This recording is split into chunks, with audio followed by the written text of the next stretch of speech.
This is Becoming You Again, episode number 245, and I am your host, Karen Nelson. Welcome to Becoming You Again, the podcast where you learn to step into your power as a woman in this world, where you learn to reconnect to your wholeness, your integrity, and bring into alignment your brain, your body, and your intuition after divorce. This is the podcast where you learn to trust yourself again and move forward toward a life that you truly want. You are listening to Becoming You Again, and I am your host, Karen Nelson. Welcome back to the podcast, my lovely, lovely ladies. As always, I am so glad that you're here. I'm Karen Nelson. If you're new here, I am the host of Becoming You Again, and I just want you to know that every time you press play on this podcast, what that is telling you and your brain is, I matter. You are choosing yourself. You are choosing to heal. You are choosing to grow. You are choosing to have more understanding about yourself, more awareness about what's going on in your life. And you are choosing to reconnect to the authentic, true you, the real you, the you that has been buried underneath years of all of that emotional responsibility for everyone else, all of the people pleasing, all of living in the survival mode and walking on eggshells, and the weight of carrying around a marriage that just didn't honor you or allow you to grow and evolve and thrive. So, yay, amazing. Celebrate the fact that you are now stepping into this new version of you, this becoming version of you, this version of you that is growing and evolving. That's beautiful and amazing, and I'm so proud of you. So keep doing that. Keep coming back. Keep showing up for yourself. So how is everyone? I'm doing pretty good. I have been gearing up for the holidays. My birthday is in December as well, so gearing up for that, gearing up for my son to be home for Christmas, and just having family around more and all of the things. So I'm doing pretty good. I actually really love the holiday season. How are you all doing? If you're struggling with the holidays, if you're not really sure how to navigate it, if you used to love them and now you hate them, if you're nervous that you're not going to be able to have a good holiday season with your kids because it's maybe the first time they're away or the first time you're not together as a family in the home or whatever you might be dealing with, just know that I got you. You can check out my holiday guide by going to my website. It's going to guide you through all of the ins and outs of supporting yourself, setting boundaries, budgeting, creating new traditions, dealing with the days when you don't have your kids, and so much more. And it's only $39. So treat yourself if you need some extra support as you go through the holiday season and get that holiday guide. All right, let's jump into today's podcast episode because I'm going to be talking about emotions. Yes, your emotional life. This is like the thing. This is the thing that we struggle with as humans because nobody teaches us how to deal with our emotions. Nobody does. Nobody sat me down when I was in elementary school and said, this is how you feel and allow and process through an emotion. You know what I was taught to do? I was taught to react, to avoid, to resist, to push it down, to pretend that everything is fine, to do all of those things, to basically do everything but actually allow my emotions. And I know I'm not the only person who was never taught how to allow your emotions to be a part of your life. So I'm going to talk about it today. I know I talk about this a lot on the podcast, but I'm really going to dive deep into why it's important and how to own your own emotional life and stop handing it over to everything and everyone outside of you to be their responsibility. This is how you're going to stop feeling like your emotions are happening to you. And you're going to begin to understand how to be empowered in taking back control of your own emotional life and how to emotionally detach from your divorce in a way that is like healthy and grounded and empowered, for sure. Here's the truth that I really want you to hear when it comes to your divorce. Your divorce doesn't break you. We hear that sometimes, like my divorce broke me, my divorce ruined me, right? It is not your divorce. I promise you that. What is breaking you and what is ruining you is avoiding your emotions, is pushing them down, is pretending they're not there or pretending everything is fine. And so being able to heal through your divorce, through whatever challenges you're facing, and into the rest of your life begins the moment that you stop outsourcing your emotional experience and you take your power back. Okay, so what I first want you to understand is that your emotional life is happening behind the scenes. It's like this behind the scenes control panel of your entire human existence, because we are humans, and as humans, we feel and experience emotions. We always will, we always do. It is part of our experience. And whether you know it or not, every action that you take, every conversation that you have, or every conversation you avoid or come away from going, I wish I wouldn't have said that, or I wish I would have said that, or every boundary that you set or don't set, or every time you say yes when actually you wanted to say no, or every time you have a fight with your ex, or every time you spiral on social media or doom scroll, or every time you make a decision or don't make a decision, that is all driven by emotions. Emotions at their most basic level are simply just like a vibration in your body. And typically, yes, we can have things in our body that react to something like a memory, a ghost memory, an experience that we had in the past. But very often, the vibrations that we feel in our body that represent the emotions that we're feeling are triggered by the thoughts that are happening in our brain, by the meaning that we give things. They are not triggered by your ex. They are not triggered by your court date. They are not triggered by your custody schedule or your mother-in-law or your soon-to-be ex-mother-in-law or your circumstances or your kid when he yelled in the room the other day. They are not triggered by anything outside of you. Now, don't get me wrong. I'm going to explain more of this, so don't check out yet because there's so much more to this. I'm not saying things don't happen to you. I'm not saying circumstances don't happen to you. I'm not saying people aren't shitty. I'm not saying that your ex isn't the worst human alive, because he might be. I am not saying that your kids aren't little assholes sometimes, because they are sometimes. I'm not saying any of those things. So stick with me here, okay? I am just saying that the emotions that you feel, the feelings that you feel inside your body, the sadness, the grief, the frustration, the anger, the happiness, the joy, the peace, all of those are not showing up because of something that is happening outside of you. They are showing up because of the meaning that is happening in your brain. Your thoughts are creating your feelings, and your feelings are driving how you show up, how you behave, the actions that you take, and then your actions are creating your life experience. Now again, don't get me wrong, don't hear me incorrectly. I am not saying that people don't do things to you, because I know that they do, and I know that that also shapes your life experience. I will get into that in a minute.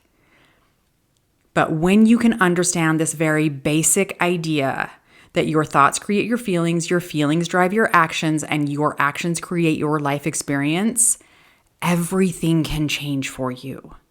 Everything can change for you. When you're going through a divorce or living the post-divorce life, sometimes it feels like you're on an emotional roller coaster, right? I remember feeling this when I was going through my divorce. And my ex and I, when we were going through a divorce, we got along really well for the most part. Like, our divorce was really easy. We just had my lawyer and we divided everything, and we lived in the same house for like a year, and then we got divorced, and then he stayed for another 6 months until he moved out. Like, we got along pretty well. And I still remember really being on that emotional roller coaster. One minute I'm fine. The next minute I'm overwhelmed. The next minute I'm numb, then I'm furious, then I'm confused, then I'm lonely, then I'm sad, then I'm happy, and then I'm okay again, and then I'm fine, and back and forth and up and down, and the emotional roller coaster just was like constant. And this happens with so many, like the majority of the women that I coach as well. You might be dealing with like blaming your emotions on all the things that are happening outside of you, on your ex, because he's showing up and he is such a freaking asshole, right? We know that they can act like that. We know that they are. Or maybe your divorce is really challenging, or maybe your judge just isn't listening and isn't taking anything that you say or submit to the court into consideration. Or maybe it's the parenting schedule that you're really struggling with. Or maybe you're really struggling like as a parent right now with your kids and dealing with what's they're throwing at you and what's going on for them and what's going on for you. Or maybe you're really struggling with money, or literally like throw in any other thing that could possibly happen in your divorce. And you might be blaming your emotions and the things that you're dealing with and feeling on all of that stuff that's going on for you. You might be avoiding feeling negative emotion. And maybe you have been doing this for a very long time. I know for me, that was what I was doing. I was like checking out. I was numb. I did not want to feel it. I would tell myself, this is too hard. I don't want to feel this. This is too heavy. This is too exhausting. I'm done. I can't do this anymore. I don't want to do this anymore. Like that is like avoidance 101 when it comes to emotions, right? Or maybe you're distracting yourself. Maybe you distract yourself by overeating or overworking, or maybe you overexercise or like work out too much, or maybe you just jump right into the next new relationship that's out there and then the next one and then the next one. Or maybe it's like doom scrolling or just numbing out with Netflix or anything that helps you feel temporarily better in the moment to distract yourself from what might be actually happening emotionally inside your body, right? Maybe you're going apathetic. Maybe you're just like shutting down, going numb, pretending you don't feel anything at all, which is really common when we go through challenging things like a divorce. Or maybe you're like acting out, right? Maybe you're a fight, like when it gets to fight or flight. Maybe you're a fight. Maybe you're a fighter. Maybe you argue, you yell, you scream, you text back terrible words and things immediately off of the reaction of what they sent you. Maybe you throw things. Maybe you slam doors. Maybe you do the silent treatment. I don't know.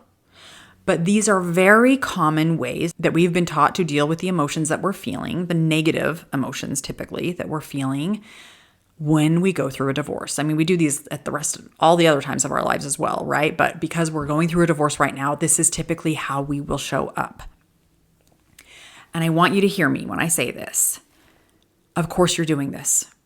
Of course you are. Listen, going back to what I said a few minutes ago, you were never taught what emotions actually are, or how to feel them, or how to live with them and not be afraid of them. Nobody taught you that. So that's what I'm going to do. I'm going to teach you how to do that. And we're first just going to validate that it makes sense that you've shown up in all these other ways, and we're not going to beat ourselves up for that. We only know what we only know, right? And so if you've been showing up in this way, we're going to love you through this. We're going to not beat that person up. We're going to not beat up that version of you. And we're just going to try and learn and do a little bit better and slowly get into this new remedy of learning how to be with your emotions. Okay? Because I know what you were taught, because I was taught it also. I was taught, don't cry, be strong, get over it, just stay busy, move on already. Don't you think it's time already? Don't you think enough time has passed? Don't be so emotional. Why are you being so emotional about this, right? Like when we grow up and we are taught that, no wonder when we go through something really challenging like a divorce, we feel very overwhelmed by those negative emotions. So here's what I want you to remember, and you can start right here. I'm going to get into some more remedies and more tools to help you. But if you're starting to feel really overwhelmed by all of the emotions, the emotional roller coaster that you're feeling, start here. You can say these things to yourself. Nothing has gone wrong when I feel a negative emotion. Nothing has gone wrong when I feel negative emotion. It's a very human thing that we do, which is feel negative emotion, and nothing has gone wrong. You are not broken, you are not weak, and you are not failing. You are a human with a nervous system doing its best to protect you. Okay? That's all that's happening when we feel a negative emotion. Okay, So feeling negative emotions is not the problem, but resisting them is, or reacting to them or avoiding them. That's when things start to turn into a problem, when we do that to ourselves, because we're not supporting ourselves or helping ourselves in any way when we do that. Now, I'm not asking you to be perfect. I know that you're still probably going to resist them and avoid them and react to them. I do. We all do. But we can get better in the moments of learning how to deal with them and learning how to support ourselves through them, through actually processing through them, okay? Because so many women think that they're feeling their emotions when what they're actually doing is thinking about their emotions or thinking thoughts and then saying, I feel. Because how many times have we heard someone say, well, I feel ... and I feel ... and it goes into like a big long sentence of something, right? What they're trying to say is, but those are my feelings, and that's what's going on for me. What they're actually describing are thoughts. A feeling or an emotion, those two words are interchangeable, is actually like a one-word descriptor. Like sad, happy, joyful, peaceful, angry, frustrated, lonely, anxious. Those are feelings. Those are emotions. So if you hear yourself saying something like, well, I feel like everything is falling apart, or I feel like this shouldn't be happening to me, or I feel like my ex ruined my life. Those are not feelings. Those are thoughts. Those thoughts create a feeling inside of you. Perhaps sadness or anger or anxiety or loneliness or frustration or disappointment or rejection. But when you say something like, I feel like everything is falling apart, we get confused because we're like, but I feel this way. Yeah, I think this thought, like I feel like he ruined my life, or I feel like he hurt my feelings or whatever. And then inside our body, we feel the sensations and vibrations that our brain releases chemicals from that thought, and we feel something. We feel sad, we feel rejected, we feel disappointed. Okay, that's the difference, and I really want you to understand the distinction between the thoughts and actual feelings. Because when you don't know what a feeling or an emotion actually is, it becomes like completely impossible to process through it, because you're like, well, how do I process through, I feel like everything is falling apart? You can't, because it's impossible to process through that idea. What would that even look like, or what would that even mean? But if you think, I feel like everything is falling apart, and that makes me really anxious or really scared or really worried, okay, we can work with scared, anxious, and worried. We can process through those.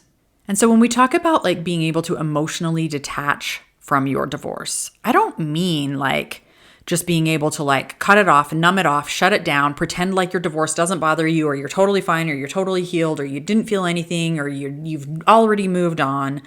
Like, I'm not talking about, that's not what I mean by healthy emotional detachment from your divorce. What I actually mean when I say that is you are going to stop giving your ex control over how you feel, over your emotional life. You're going to stop attributing your feelings to things that are outside of you, that are going on, like the court date, or how long it's taking, or how your kid showed up when he came home from his dad's last weekend. You're going to learn how to allow your emotions to move through your body instead of staying stuck in your head and spinning and ruminating on those thoughts. You're going to learn to take responsibility for your inner emotional world. And this is really important, because what this is going to do is this is going to help you step out of victim mode and into emotional maturity and into emotional power over your own life. So if you're feeling stuck right now, it could be because of one of these two reasons. It could be because of something else, but I'm going to give you two reasons. See if either of these fit, okay? So if you're feeling stuck, it might be because you think that your emotions are caused by external events like oh, my ex just makes me so mad, or this divorce is making me bitter, or the schedule sucks and it is making me miserable. I hate missing out on my kids. Or Thanksgiving was ruined because I was all alone. No kids, no family, nothing. And when you believe that your feelings are created or are caused from something outside of you, you become powerless because you have to wait for that thing outside of you to change to be able to feel better. And in some cases, you might have to wait forever for that to happen, right? That sucks. That sucks. So we're not going to do that to ourselves. We're not going to wait anymore for everything outside of you to change so that you can emotionally be in charge of your own life and feel better. And the good news is you don't have to. You really don't have to. Okay, and then let's get back to this thing that I was talking about a minute ago. I kind of got off track there for a second, but another reason why you might be feeling stuck is you might think that your emotions are too big, or they're too painful, or they're too exhausting, or they just are too much and you can't handle it. And so you avoid them, or you run from them, or you drown in them. You can't get out of it. And you feel like, if I feel one more thing, I don't know how I'm going to ever be able to get out of this hole of feeling all of these negative emotions, right? Or you beat yourself up for having felt them at all, or not being able to support yourself through it. But again, going back to this idea of nothing has gone wrong when we feel negative emotion, nothing is wrong with you when we feel things deeply. Divorce is a big thing in your life. It's a big deal for most of the people who go through a divorce. And if you feel it deeply, and if you feel like you're on an emotional roller coaster throughout the whole thing, nothing has gone wrong. There's nothing wrong with you. It's part of the experience, but it doesn't mean that it has to take you out or take you down. It doesn't mean you're not strong enough. It doesn't mean any of that. Your emotions are a normal part of the human experience. And your system is truly responding exactly as we as humans were built to respond. So how do we support ourselves through this emotional detachment in a healthy way, through being able to process and feel and allow these emotions to be a part of our lives? These are two skills that I'm sure I've talked about in the podcast. I teach to my clients when necessary, that I use in my own life. But the first skill that I really want you to know about is being able to take responsibility for your own emotional life without blaming your circumstances for everything you're feeling. And I want to be really clear about this. And I kind of mentioned this at the beginning that I would talk about this later. But this gets very misunderstood. And often when we talk about emotional responsibility, it will end up being weaponized against what I'm talking about, or we use it against ourselves, okay? Taking responsibility for your emotional life, it does not mean that you are to blame or that you caused the circumstances that you find yourself living in, or the circumstances that surround your life. Taking emotional responsibility does not mean that you are to blame for your divorce, for your ex's behavior, if you were abused, for the legal system, for your financial realities, for any trauma that you've experienced in your past or that you're experiencing now. It does not mean that you are to blame for societal pressures, for the system that we live in, for racial injustice, for systems that have been set up to work against minorities, systems that have been set up to work against women, systems that have been set up to work against lower income people. You didn't create that. You are not to blame for that.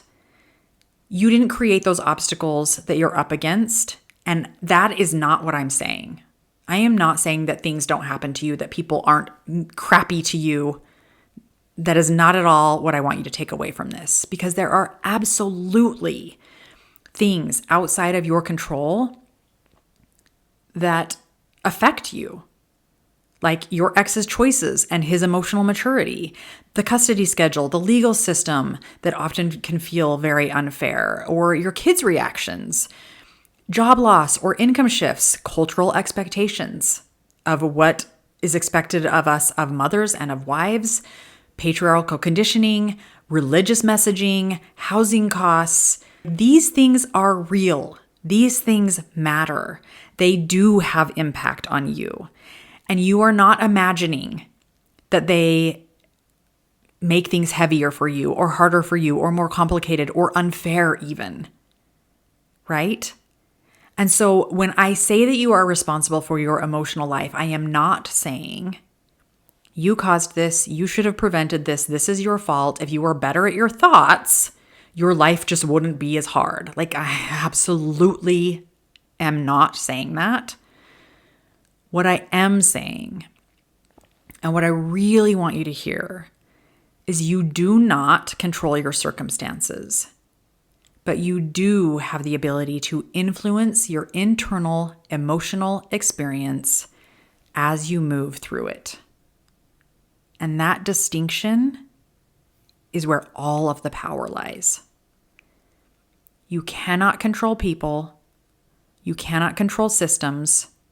You cannot control society or your ex or the court rulings or the past.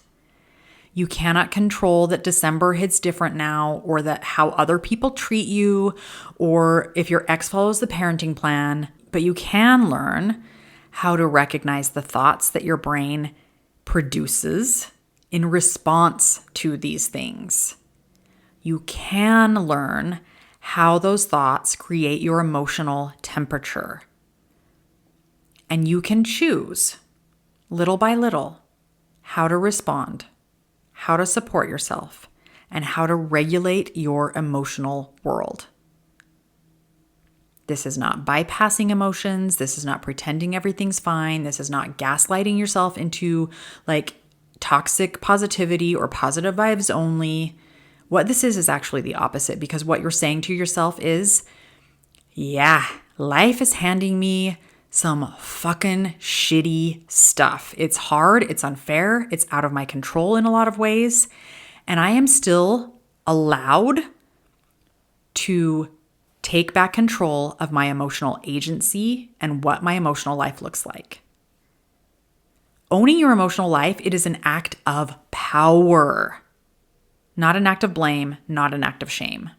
Because when you can understand that your emotions are not being controlled by anything outside of you, your ex, your past, the courts, your soon-to-be ex-mother-in-law, or society, that's when you start to feel like you are actually in control of your life and you stop feeling stuck.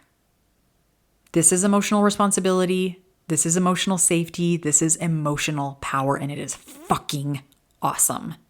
And I want you to have it. I want you to step into it. So what do? We have to learn how to process through our emotions. You have to learn how to actually feel your emotions and how to actually be with them and not spin about it in your head. And so again, just like with skill number 1 that I talked about, let me clear up a common misunderstanding when it comes to actually feeling your emotions. Feeling your feelings does not mean you're excusing how someone treated you, or you're saying it's fine that they abused me for 25 years of my marriage. No, that isn't what feeling your feelings means. It doesn't mean that you're fine accepting unfair treatment. It doesn't mean that you are agreeing that what happened to you is fine and that it wasn't a big deal. It doesn't mean any of that. It also doesn't mean that you're just fine with the circumstances that are happening to you. And it doesn't mean that you're just going to let it go even before you're ready, okay? Feeling your feelings, processing through your emotions, just means that you are going to stop fighting the internal experience that you're having when it comes to feeling negative emotions. Because your emotions, they are not the enemy. They are not your enemy. They are a part of you.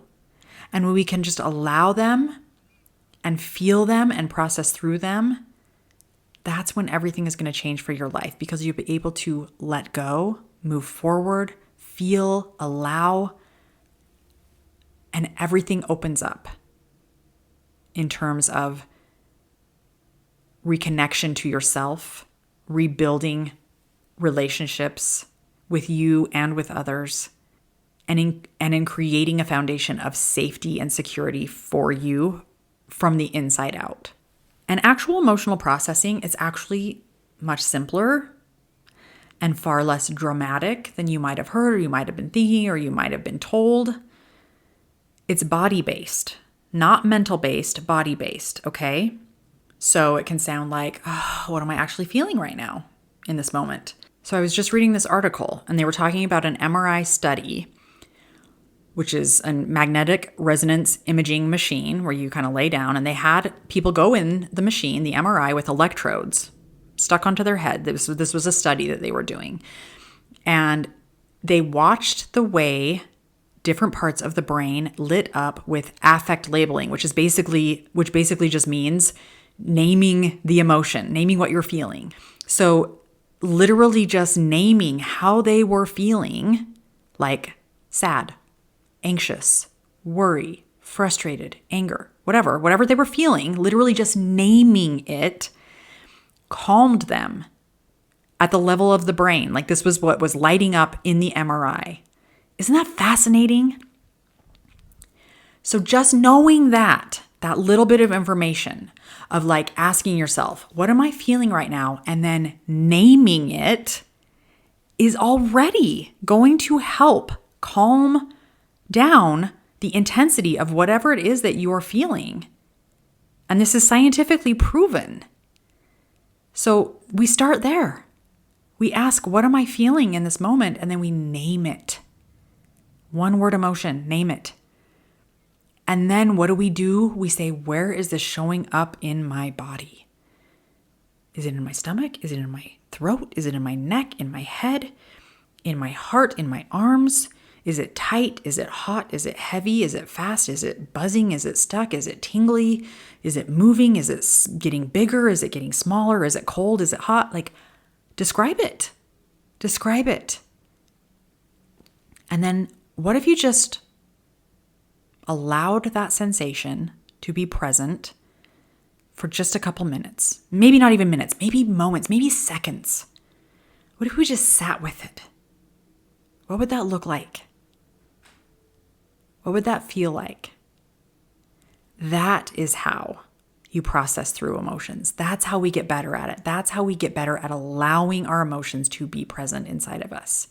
Because even if you do this for like 10 seconds, I promise you, you are going to notice that the emotion is going to soften. The intensity is going to soften. It's going to wax and wane, go away. I don't really know the difference between the wax and the wane, but I promise you're going to notice that the intensity will lessen. And the more you do this, the less scary it is, the less scary it feels. The more willing you are to accept when negative emotion hits and go, I got this. I can do this. I can feel some sadness. I can feel some grief. I can feel some anger. I can feel some happiness even. Like we do this with positive emotions too sometimes, but it feels much scarier with negative emotions, right? So that's what I'm asking you to do, is I'm asking you to just try this out for a couple of seconds, a day, a week, whatever you feel like you're able to do and give yourself right now. And just let your capacity grow. Let your nervous system regulation show up for you. Support yourself through it, because the more capacity you can build in terms of allowing and processing through your emotions, the better off you're going to be, because you will start going to this remedy and this tool over your old habitual ways, which is resisting and reacting and avoiding, right? We're just building more capacity for you. And then you don't have to be so afraid of your emotions, and you don't have to be so afraid of what's going to happen next week in the divorce, or at the mediation, or when you guys separate and move into different homes, or when your kid comes home and they're upset because they were with dad all week, right? You're learning these tools to support yourself through it. So ask yourself, what am I feeling? Name it, and then say, what am I noticing in my body? That's it. You don't have to solve it. You don't have to fix it. You don't have to chase it away. You don't have to hide from it. You don't have to judge it. You just have to start noticing it. Take ownership of it. Take ownership of your emotional life. You've got this. You can do this. I promise you, you have all the tools that you need to do it within you. Okay? I just gave you a little bit of direction to help you through it. All right, my friends, that is what I have for you today. I know this was a little bit longer podcast. I apologize for that, but hopefully it will be a very powerful one for you. I love you so, so much. You are incredible. You are amazing. You are stronger than you believe. You are more capable than you think. You've got this. Thank you for being here. I will be back next week. Hi, friend. I'm so glad you're here and thanks for listening. I wanted to let you know that if you're wanting more, a way to make deeper, more lasting change, then working one-on-one with me as your coach may be exactly what you need. Together, we'll take everything you're learning in the podcast and implement it in your life with weekly coaching, real-life practice, and practical guidance. To learn more about how to work with me one-on-one, go to KarenNelsonCoaching.com. That's www.KarenNelsonCoaching.com. Thanks for listening. If this podcast agreed with you in any way, please take a minute to follow and give me a rating wherever you listen to podcasts. And for more details about how I can help you live an even better life than when you were married, make sure and check out the full show notes by clicking the link in the description.